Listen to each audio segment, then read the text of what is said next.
Hello and welcome to episode 2 of Diary of a Folk Witch. My name is Zanna and I am a practicing priestess, doula and animistic folk witch living here in Lancashire.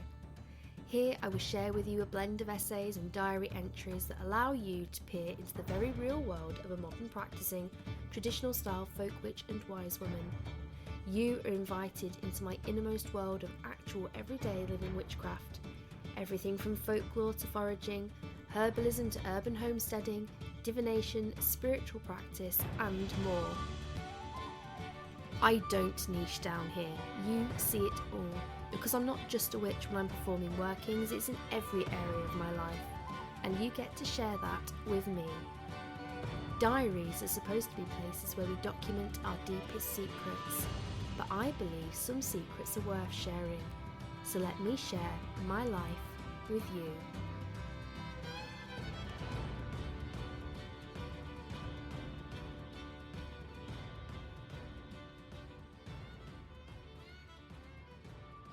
Diary of a Folk Witch arose at midnight, divination under the moon. Date, June 4th, 2023. Moon phase, full moon. Weather, warm and clear skies. Juno crept up upon me all of a sudden this year. It felt as though 1 minute it was Beltane and then pow, it was June. The name origins of the month of June come from the Roman goddess Juno, goddess of marriage, childbirth and protection, and often comparable to the Greek goddess Hera.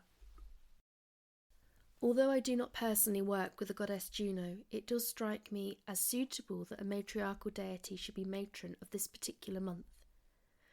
For many of us who are mothers, June represents a busy period. Parents with school-aged children and adolescents are often supporting their child through the rite of passage that is exams and the transitioning of either into school or from school into further education, or even into the workplace setting. Other parents who, like myself, practice either full homesteading or its urban counterpart are in full swing of the gardening season and even harvesting some of our early crops. I myself have been busily gathering lemon balm, Melissa officinalis, for dehydrating, for use in future remedies, and also gathering rose and elderflower for honey infusions. I can't begin to explain to you how gorgeous that fragrance is. Sometimes the medicine is in the consumption, and sometimes it is certainly held within the aromatics, which is probably why I love and have self-studied aromatherapy for much of my adult life. For me, as an individual, June is also reminiscent of the folk ways and folk witchcraft held within my own family's matriarchal ways. As a child, I was taught to gather some blackberry flowers, Rubus fruticosus, that were now coming into season. These could be dried and used in certain charms and workings for health and protection. By this time, the roses were also in full bloom and could be utilised within certain divination rites. One such divination was devised to be performed upon the June full moon. Ideally, this would be as close as possible to the date of the summer solstice, but on some years the gap between the full moon and the solstice could be lengthy. Such as this year, in 2023, there is a 2-week gap between both events. But nevertheless, this is the June full moon, and I felt the pull to participate in this annual rite. Though in reality there is no harm in deviating from this slightly and performing this rite in July. The full details on how to perform this divination ritual are over on the private Facebook group that both premium content subscribers and Patreon supporters can access. This ritual was initially designed to be a very specific working, to be performed by a matriarchal figure within the family. This was due to the fact that I am of a tradition where folkways were predominantly, but not exclusively, passed down from mother to daughter, or even mother-in-law to daughter-in-law. With this in mind, this particular divination ritual was created to fit that niche, and serve as an activity where a matriarch could go out into the full moonlight and divine on topics important to her family. As I refine and document my particular tradition, and the ways passed down to me, in combination with the ways I myself have learnt or created over the years, I ensure that my 2 sons and anyone else who follows the way of the Rubas can also participate in such divinatory rites. It is through circumstance alone why only my family pass down certain folkways to girls and not boys. The weather is warm tonight, and as I travelled from the patio down the garden path, I could smell so many gorgeous fragrances. The earthy tang of sage, followed by the grounding and spicy scent of mint. The mint then gave way to the uplifting and intoxicating smell of lemon balm, and then suddenly I found myself jarred away from all of these heavenly scents as a tuft of nettles stroked my calf and shin, sending prickly hot sensations pulsing through my skin. The Romans used to whip themselves with nettles because they knew that it would relieve aching muscles. Personally, despite knowing the medicinal qualities of the nettle, I think that I would prefer a different course of treatment for body aches and pains, although my husband goes out of his way to be stung by nettles as a form of self-medication, or perhaps maybe even a sense of self-torture. I think I'll let you make up your mind on that one. Now that the nettle had abruptly brought me out of my aromatic and dreamy trance, I remembered my true purpose for being in the garden: roses and divination. I walked across the garden with no fear of stumbling in the night. Why would I? The full moon cast a silvery lunar glow around me, and I could see everything. When I reached the rose bush, I marvelled at her midnight beauty. The pink of the rose petals glowed almost supernaturally, and instead of their usual porcelain pink, they looked more like a dusky cerise. This particular rose variety, whose name I annoyingly can't recall, always boasts a hugely voluptuous flower, a flower that could take up the space of almost my entire hand. With this in mind, I only pick one. There is no need for waste here, and I do not need to pick several roses for my task. One will do nicely. Walking back down the garden, I take my place in the middle of the lawn. Most of the garden is taken up with growing of fruits and medicinal herbs or children's outdoor play equipment. But here in the centre is a soft patch of lawn, and it's perfect. I look up into the sky, and there is Lady Moon. She is still not yet directly above me. She is ascending, climbing her arch across the sky. She moves quickly, though. By the time my divination ritual is over, she has reached the zenith above me.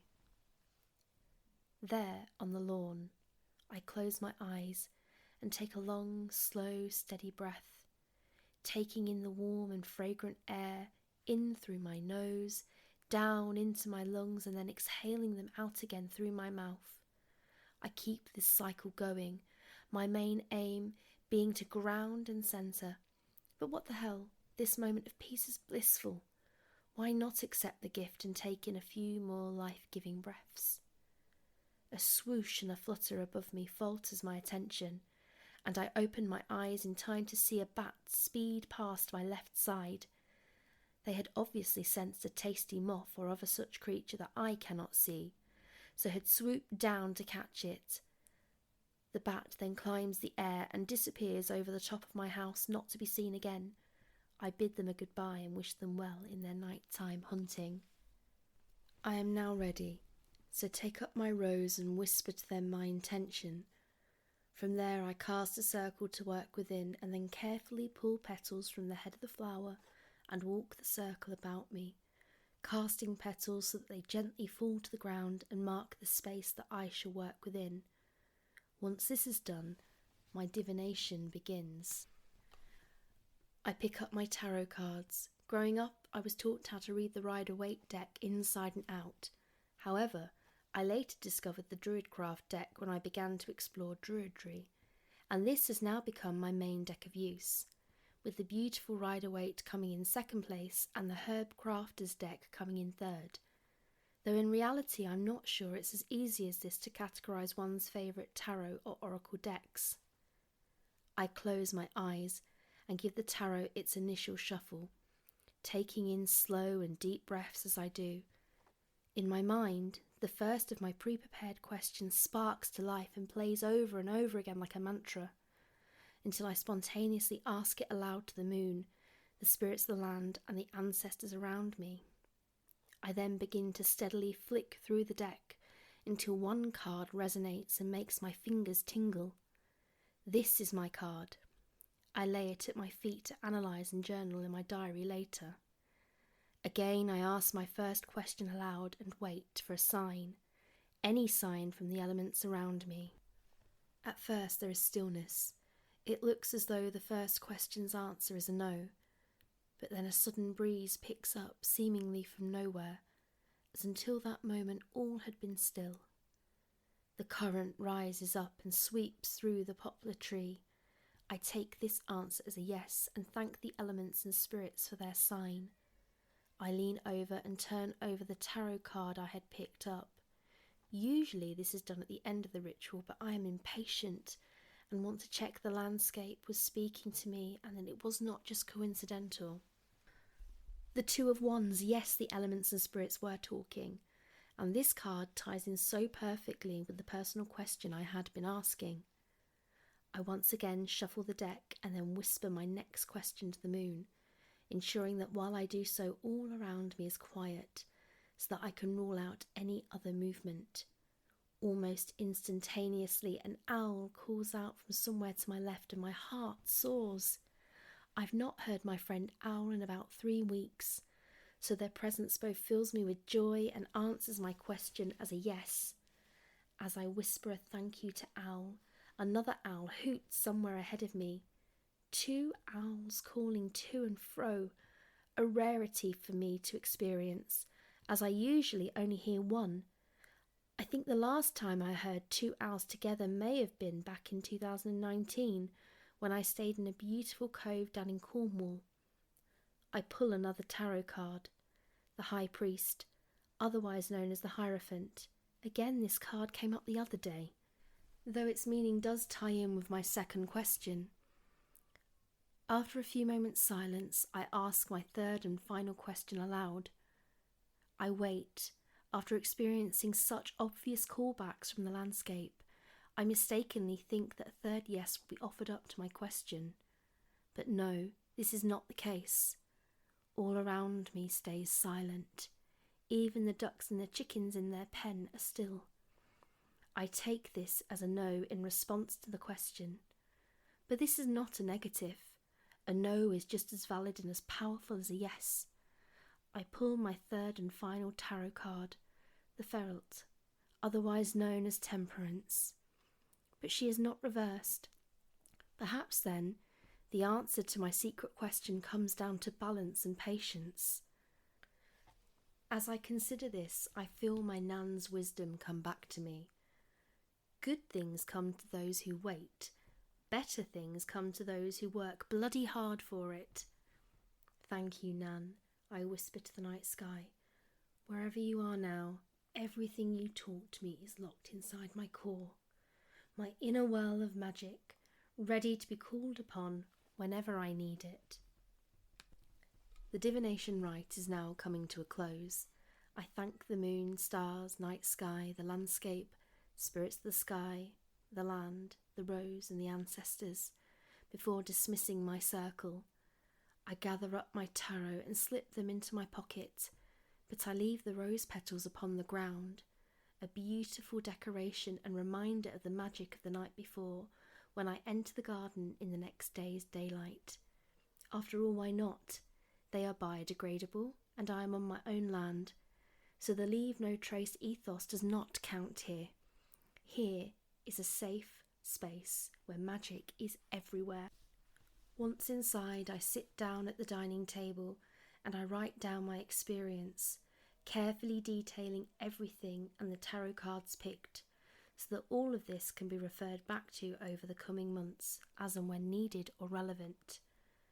As I close my journal for the night, I can't help but embrace the feeling of how lucky I am. I have the folkways passed on to me by previous generations of wise women, the ways and means I have learnt and cultivated myself over the years, as both a folk witch and priestess, and I am married to an amazing man who is also an animistic witch and follower of Druidry. And together we are raising a beautiful, free-spirited family that, thanks to home education, we have the freedom to learn on the go and at beautiful locations such as Neolithic sites, standing stones, tours, lakes and beaches.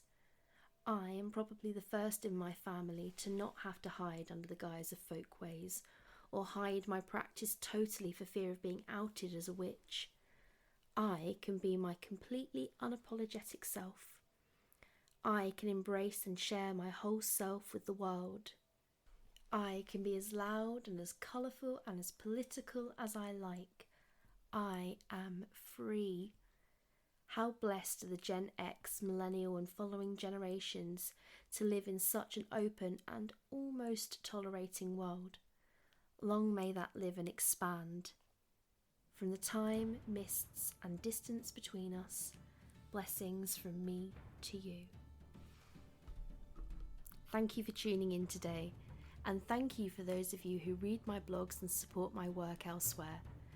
As well as free blogs and podcasts, I also offer a premium content subscription service where for just £4 a month you can have access to 2 exclusive blogs a month on the following folk witch topics: the Folklore and Spirits of the Land series, the Tree and Plant Lore series, the Folk Witchcraft series, the Grimoire series, the Divination series, and the Familiar Spirit and Spirit Guide series.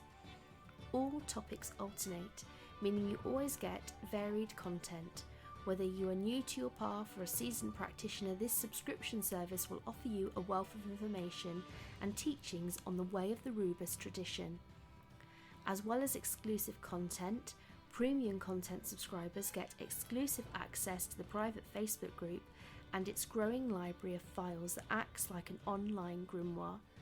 Subscribers are also offered generous discounts for future Zoom workshops and talks that will launch at the start of 2024, and also on all tarot, rune, numerology and oracle readings, which will be available for booking from September onwards. So why not sign up today and never miss an exclusive blog again?